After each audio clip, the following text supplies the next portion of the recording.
आज हम बात करने वाले हैं ड्रामा बैकस्ट्रीट रूकी के एपिसोड नंबर 8 के बारे में, जिसकी शुरुआत टाइहून से होती है जो सैड बुल के गाल को पिंच करता है। फिर वो कहता है कि यहाँ तुम क्या कर रहे हो। बट तभी टाइहून के मॉम वहाँ आकर टाइहून से कहते हैं कि उनके घर में सैड बुल कुछ दिनों के लिए रहेगी और टाइहून को वो स्टोर में रहने के लिए बोलते हैं।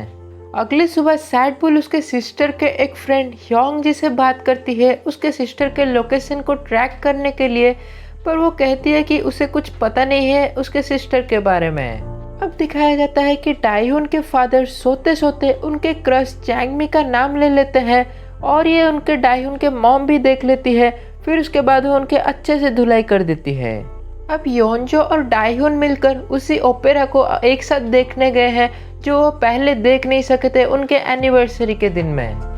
फिर हमें दिखाया जाता है कि योंजो को सरप्राइज देने के लिए टाइहून एडवर्ड के साथ फोटोशूट का भी टिकट बुक किया है।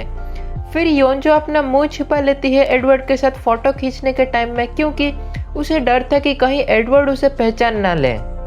अब योंजो का दिमाग थोड़ा खराब हो रहा था तो वो सीधे एक टैक्सी को बुक करके वहाँ से वापस अपने घर चली जाती है, पर आधे रास्ते में ही वो अपना माइंड चेंज कर देती है और एक बार में जाती है जहाँ पे वो और सेयोंगजुन एक दूसरे से किस कर देते हैं।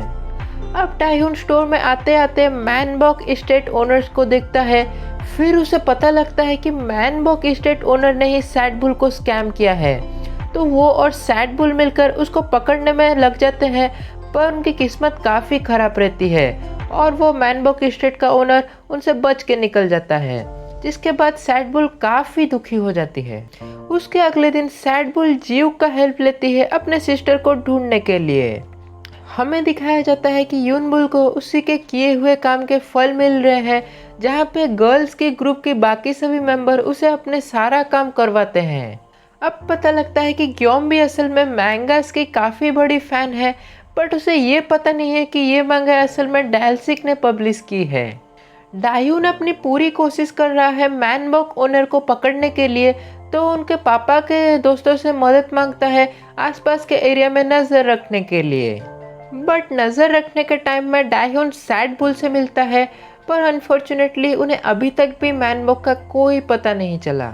उसके अगले दिन सैड बुल को बेस्ट सेल्स वुमेन का अवार्ड मिलता है, बट अवार्ड देने के टाइम में सेयोंगजुन उससे कहता है कि उस ओपेरा शो में जिसमें टाइहून अकेले गया था, योंजो अकेले नहीं बल्कि उसके साथ वो शो देखने गई थी। जिसके बाद सैड बुल योंजो से कहती है कि टाइहून एक pure and kind hearted person है, पर अगर उसने टाइहून के साथ कुछ गलत किया तो उसे बिल्कुल भी माफ़ नहीं करेगी। और जाते जाते कहकर जाती है कि योंजो को टाइहून का वैल्यू ही पता नहीं है। सैड बुल के बातों को कुछ टाइम सोचने के बाद योंजो टाइहून के घर सीधे चली जाती है उससे मिलने के लिए, पर टाइहून वहाँ नहीं रहता तो उसके मॉम उसे उनके घर में इनवाइट करते हैं।